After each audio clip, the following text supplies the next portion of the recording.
Unity of Houston is an inclusive church where we seek to understand and live the teachings of Jesus and other spiritual masters. At Unity, we welcome all people from all spiritual paths and every walk of life. We celebrate the diversity of our city and of our world, and we teach love, tolerance, and oneness, seeking to live in harmony with open minds and open hearts. Wherever you are in your spiritual path, you are always welcome at Unity. Join us and discover that the life of your dreams is already within you. Well, that's the sermon right there. Freedom is mine. I'm feeling good.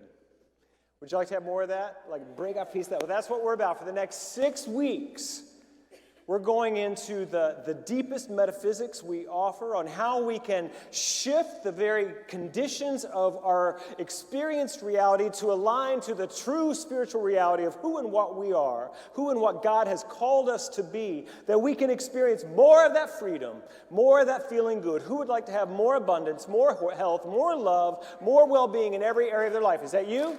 All right. You're in the right place. But first, a joke. A man was minding his own business in his neighborhood coffee shop, and a Catholic priest walked in the full regalia. He walked right up to him. He placed his hand upon his head, and he said, "In the name of our Lord Jesus Christ, you will walk today." And the man looked up at him, shocked, and he said, "Well, thank you, Father, but I'm not paralyzed." The priest just walked off. Very strange interaction. A moment later, a rabbi came right up to him and cupped his face in his hands and said, "In the name of God Almighty, today you will walk." And the guy was just perplexed and getting a little irritated. And he said, "Rabbi, my legs work perfectly fine. I have no problem, but thank you." The rabbi walked away. The guy was going, "What is going on?" You probably know where we're going. There's one more. These jokes always happen in threes. A Buddhist monk walks into the coffee shop in full robes and saffron, and he walks up to the man and he bows deeply and he says, "Today the great Buddha spirit has revealed to me that you will walk."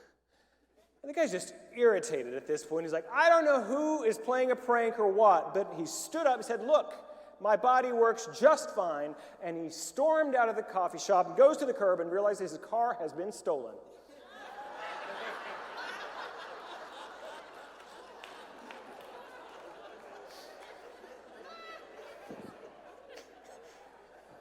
You will walk.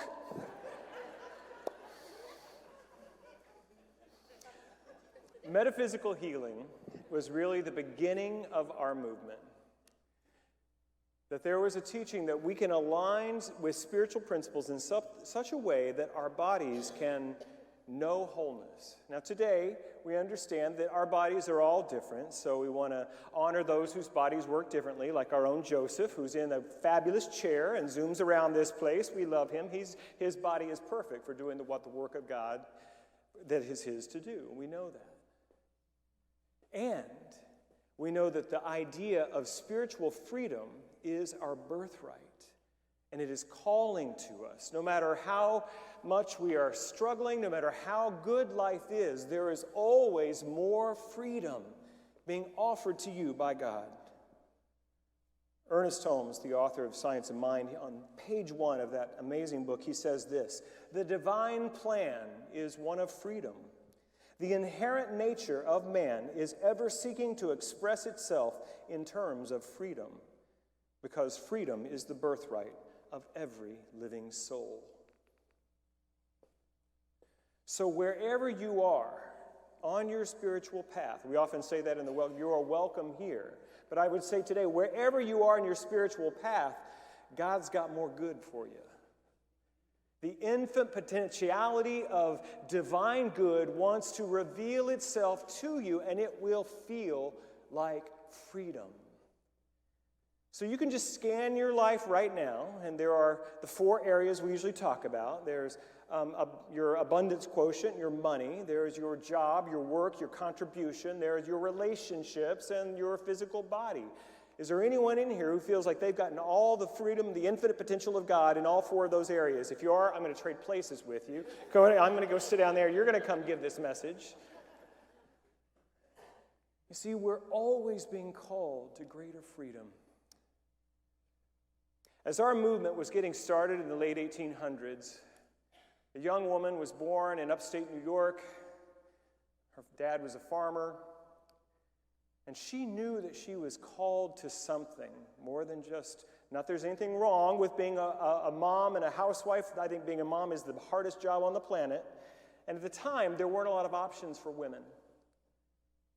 But she became a school teacher, one of the options that was offered to her. And that was good, because she is a teacher by the very shape of her soul. But there was more that was calling to her. And she became a physician. Her name was Emily Cady, H. Emily Cady.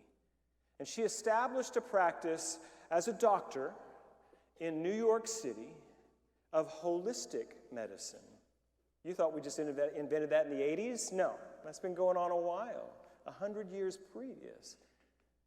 Dr. Emily Cady was practicing ways that people can experience more freedom in their bodies by looking at nutrition, by looking at their mental awareness, and also doing physical treatments. She was a real doctor.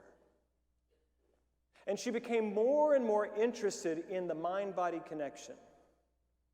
She began to study, and this idea of metaphysical healing got a hold of her.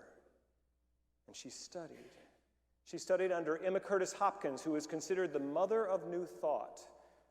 Emma Curtis Hopkins taught all of the founders of the New Thought traditions, of which Unity is a one. So Myrtle and Charles Fillmore were also students of Emma Curtis Hopkins. He began to practice this idea that we can be transformed by truth. When we really know the truth of who God says we are, our lives look different. Myrtle and Charles Fillmore were just beginning the Unity movement. They had begun teaching in their home. They began doing some publications, some teaching. They were looking for writers, and they put a call out for people who would write metaphysical articles for their new magazine. And Emily Cady wrote a letter to Charles Fillmore and said, I would like to write a series of truth lessons for your magazine. That letter, between the letter exchange between the two of them still exists in the archives. It's quite beautiful. They agreed, and she wrote the very first of these lessons, and it was called Bondage or Liberty, Which? There were 12 of them, published once a month for a year. They were so powerful and so helpful to people that they were soon published in a book called Lessons in Truth. As we're celebrating our century of being a spiritual community here in Houston, Unity of Houston, for every generation of our church, people have picked up this book, Lessons in Truth, and have been transformed by the teaching of Dr. Emily Cady. So today, we mark the beginning of a 6-week journey into this Unity Classic, Lessons in Truth. Every week, we're going to look at 2 chapters of the book, both in our Sunday and our Wednesday service, also in our spirit groups. People are going to be all over the city, are going to be diving deep into the truth so that they can reveal who God says they are. In this first lesson, the title has a lot of information for us. It says Bondage or Liberty, which, ? And that question mark is very important because it implies, which do you choose? It implies you have choice. You can choose to remain enslaved to your negative, limited thinking, or you can choose freedom, the freedom of your spiritual being, the spiritual truth of who you are. You are at choice. I love reading books electronically. I know some people still like the smell of the paper and holding in their hands. I just ran out of room. So now I have hundreds of books right here. And in Kindle, when you buy a book through the Amazon electronic bookstore, it will do an interesting thing. I always highlight, and you can make up notes and you can do all that in your electronic books, but it will tell you how many other people have highlighted a certain passage. These next two sentences are the most highlighted passage in Lessons in Truth, right on the first page of Lesson 1. Everyone believes themselves to be in bondage to the flesh and to the things of the flesh. All suffering is the result of this belief. Not 80% of suffering. All suffering is because you believe you are at the mercy of the conditions of your life. In other words, victimhood.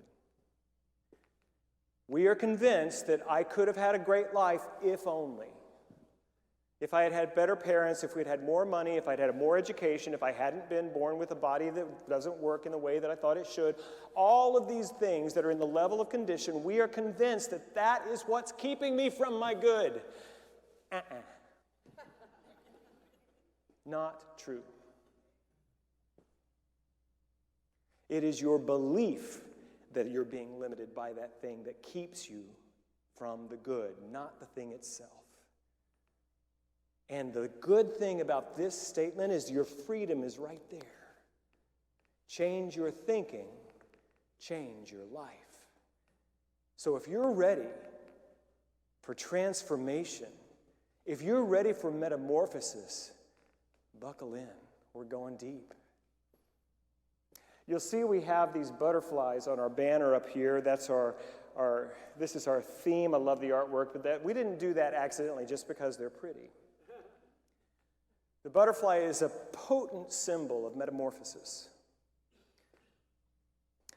What is it's actually, I think, the second stage of life of the butterfly. You know, the squiggly thing, it's called a caterpillar. Yes, you know about that. The larval form of the butterfly. Does the caterpillar look much like the butterfly? You know, for centuries, people thought they were two separate organisms. They had not witnessed the full metamorphosis. So a caterpillar does basically one thing. It eats. I can relate. That's its job, is to pack on weight for the metamorphosis that is to come. Maybe that's what I'm doing. I don't know. John, if you see a chrysalis forming around me anytime, let me know. I'll know I'm doing it right.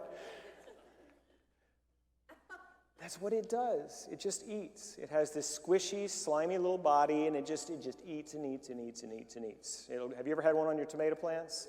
They will devour that sucker. I mean, they just eat all the time. And then at some point, I'm full. Something shifts, their genetic memory kicks in, and then they will usually suspend themselves upside down, and their body will begin to secrete this from this mucous membrane, this thing that hardens, and it's called a chrysalis. And it becomes this protective shell. And that's where the transformation happens. It's an interesting thing in this metaphor, too.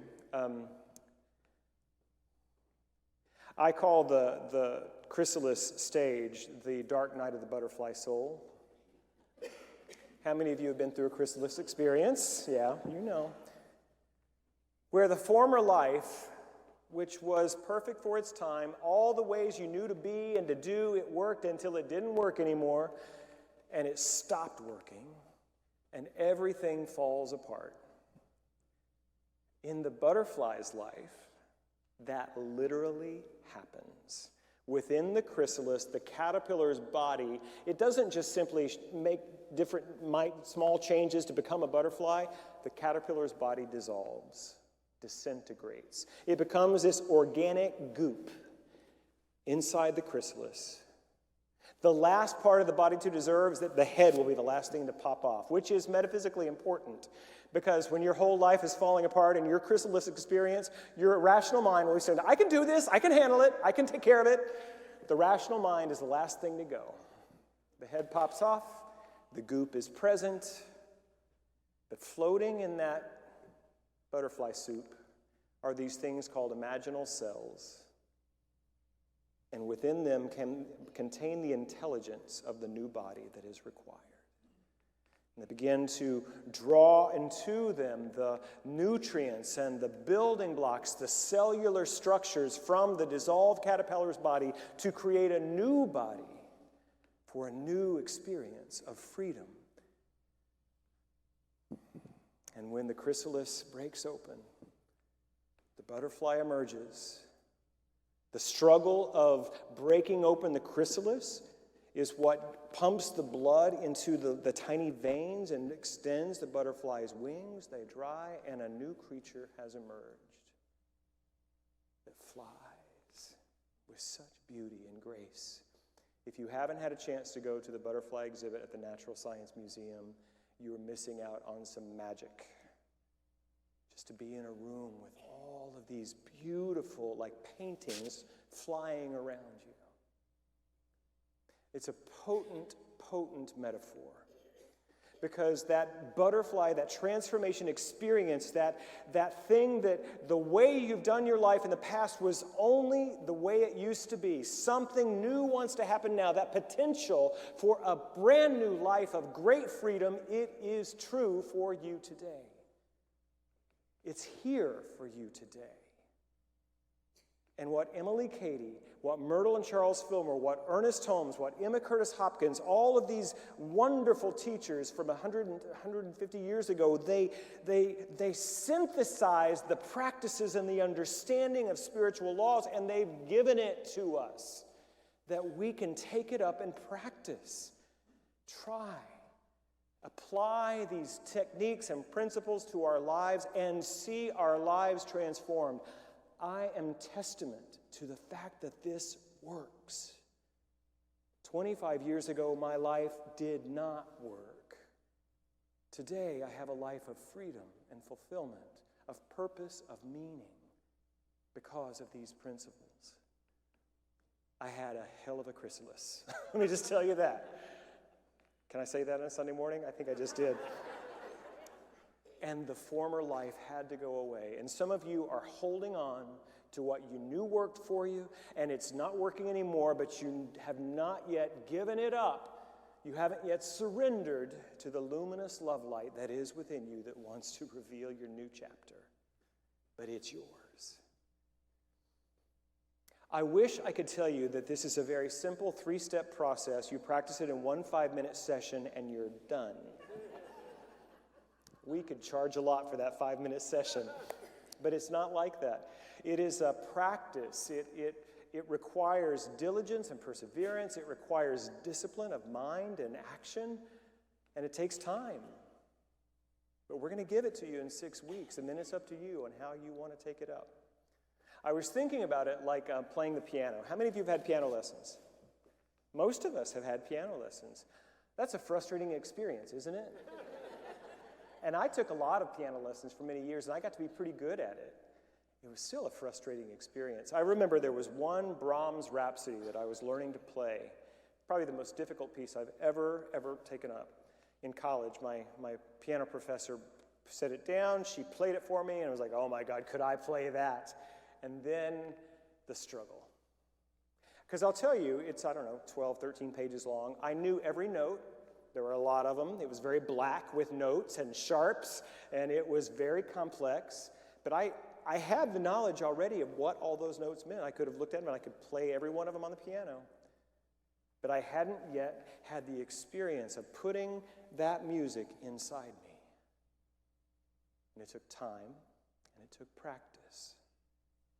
And I came to the place where that music was no longer in the page, it was within me. And it came through me in freedom and in beauty. That's what we're offering to you. To take these principles, not just as a good idea, that love everybody church unity, where they just love everybody. It's not that. It's taking the depth, the metal of our teaching and putting it into your soul and into the way you live your life as a human being, and it will transform you. It is a journey. There's a story in the Hebrew Scriptures, what sometimes in Christianity is called the Old Testament, of an oppressed and enslaved people who were brought to freedom through divine means. You know what I'm talking about? With Charlton Heston. You know that part of the Bible? I think there's also a Disney movie or a DreamWorks movie. Yeah. There's a great Whitney Houston and Mariah Carey song. Any of this ringing a bell? Come on. It's in the book of Exodus. The Hebrew people were enslaved to the Egyptians. And there was a prince. He was actually a Hebrew child that had been given up and had been adopted into the Egyptian royal family and was raised as a prince of Egypt. That's one of the movies. And then he had an experience. He left Egypt and he's sort of wandering in the wilderness as heroes do in these stories. And he has an encounter with a burning bush. God, the Infinite One, the Almighty, speaks to him. And he says, "You are the one to set my people free."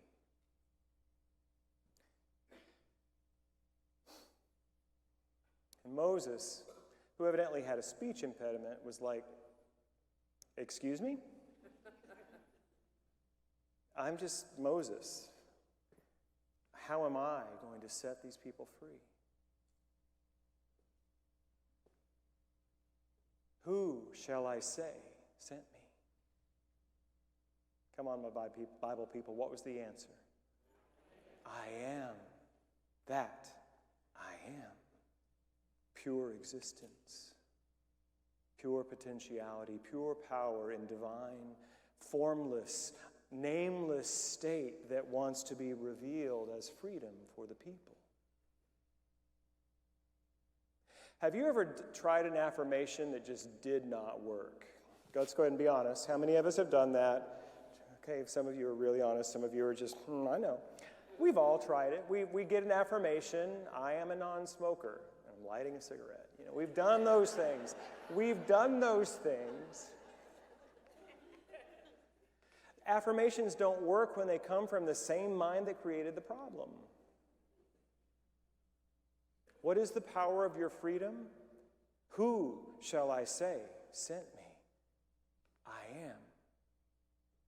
It is the embodied knowing that the same presence that said, "Let there be light," and there was light, is in you. And when we know who we are as an expression of God, as a son or daughter of the Most High, we know it not from words and not from any class that we've taken, but something like that music has gotten within us. And it's coming and it's mine now. And I speak, "This is my truth." And I affirm from there, freedom is revealed for us. Our human mind will seek to solve problems at their own level. The I am mind simply knows the problems aren't even real. They're not a match for who you are. And you can just let that stuff go. There's a beautiful passage in Lessons in Truth in chapter 1 where Emily Cady talks about this passage in Exodus chapter 3, and she says this: "Today and all days, God has been saying to us, his children, I have surely seen the affliction of who you are in Egypt, representing darkness of ignorance, and have heard your cry by reason of your taskmasters. Your taskmasters are sickness, sorrow, and poverty. And I am come down to deliver you out of all this suffering. Not I will, but I am come down to deliver you out of all this suffering and to bring you up into a good and a spacious land, a land flowing with good things." Or as it says in the King James, a land flowing with milk and honey. Carbohydrates. Sweetness, plenty. Abundance, freedom. The I am presence doesn't come from here. The I am presence is all in you, but you feel it here first. And when you know it, you step into it differently. So the question comes, if we know this, why aren't we experiencing this freedom? Well, because we don't really know it. That Mary Morrissey says there's a difference between knowing about something and knowing something. If your life isn't fully demonstrating a truth that you say you don't know it. You know about it. And there is a process I'm going to invite you into now called metacognition. Does anybody know this term? A few of you do. It's used in education quite a bit. Metacognition is the ability to think about your own thinking. See, most people, they're just in reaction response mode all the time. They're acting on old tapes installed by their parents and their culture and the religion they grew up in, and they're just constantly stimulus response. They're just doing it. They don't even recognize that their thinking is what's creating their reality. But if we can move into metacognition, we can begin to see our own patterns of thinking. How many of you have dated the same woman 5 different times with 5 different names and 5 different bodies, but it was the same relationship? Or man? That's a pattern in your thinking. How many of you have generated the same money trouble again and again, decade after decade, even though the job's different, the amount of money you make is different, it's all different on the outside, but it's the same problem? That's you, sweetheart. That's your thinking. There's a pattern there. And until you arrive to the place in consciousness where you can see your own pattern and recognize that ain't who I am, that's just something I learned, and I can now choose differently, and I can release those patterns of thought and behavior and step into something a little more true for me, which what God says, you are the light of the world. That feels a little different. You are the potential for abundance and health and well-being, all those great things we talk about. It's you. But until we can release those other things, we don't know it yet. Soo Shanahan was an artist, an illustrator, and a writer.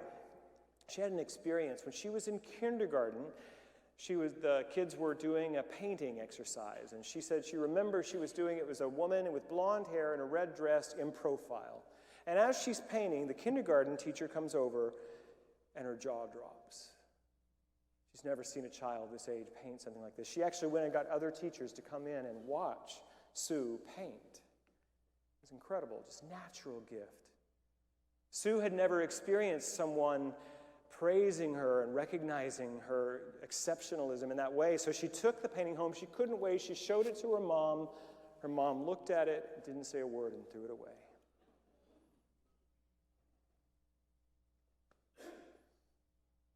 Soo writes that she now believes her mother had a personality disorder that didn't allow her to connect to her daughter. And she really knew that because when she had her own children, it was the farthest thing from her experience. She would never want to not lift up and honor her kids. When she was in high school, she decided she wanted to be an artist, and her guidance counselor said, no. Maybe a teacher, maybe a nurse. But something happened to Soo Shanahan when she was 17 years old. She got a hold of a book by Norman Vincent Peale. Norman Vincent Peale is not a member of our New Thought legacy, except he is. He studied Ernest Holmes in his youth. He knew about these teachings of unlocking human potential through our mind. And so she began to practice possibility, the power of positive thinking, and she did create a life for herself as a successful artist and illustrator and author. As I mentioned, when she had kids, she really began to see that there was something amiss in her mom, because all she wanted to do was love and encourage these babies. And her daughter, Genevieve, was... We now call them spirited children.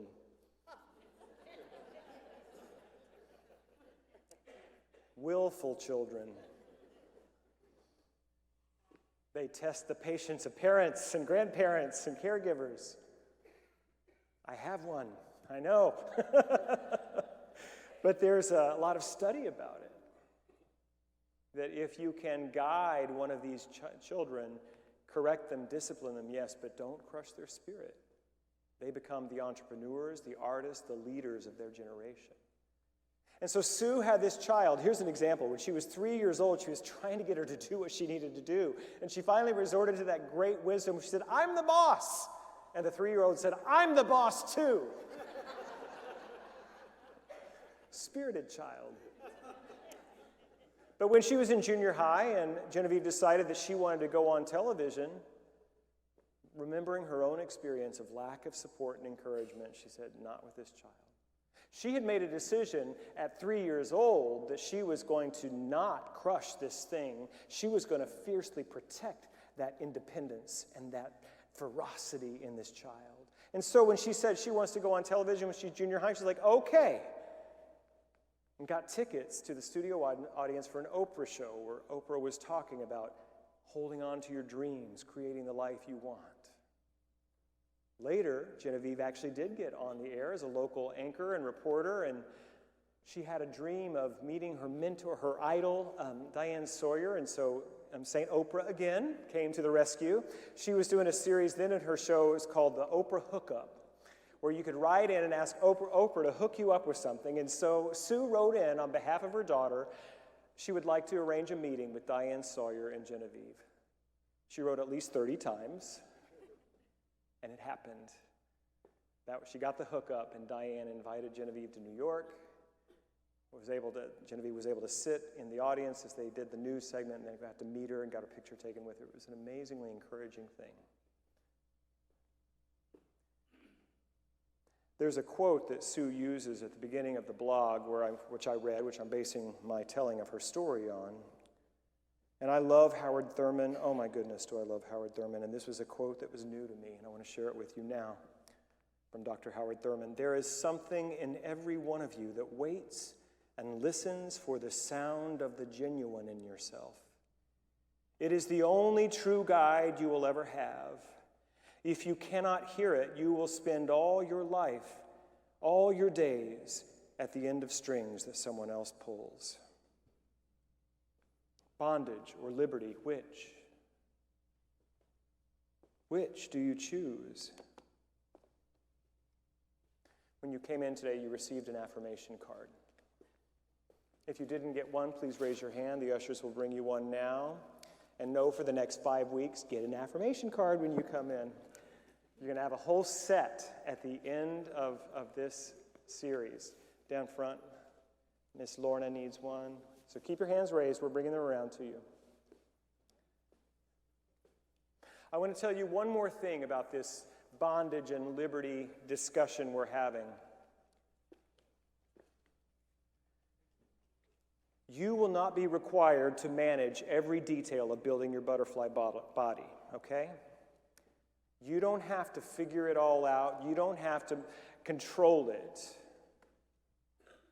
There is native intelligence built into your soul that will construct the perfect life circumstances for you if you trust it and you allow it. You are a part of the infinitely creative system that we call the life of God. It knows exactly who you are, knows exactly what you need to bring you into complete freedom, to set you free from all of those old patterns of thought and behavior that keep you small. This card, your mission, should you choose to accept it, is to allow God to be good to you in the way that God wants to be good to you, to set you free and give you the life of your dreams. Will you read it with me now? And it's on the screen if you can't. I know the font's a little small here. Together. I allow divine presence to set me free. The first two words are the most important ones, I believe. No one can do this for you. I. This can't happen any other way. It has to happen within yourself. And the second, allow. You don't manufacture it. You don't create the energy of transformation. Here's the deal. You don't write the roadmap. Have you noticed that one, spiritual people? You don't get to determine. Houston was not on my map. But I allowed Spirit to set me free. And here I am. Let's read it one more time. Together. I allow divine presence to set me free. Place it some place where you can look at it all week and remember the life you have now is just your caterpillar existence of the butterfly that God has called you to. I love you. God bless you. Thank you for watching this message today.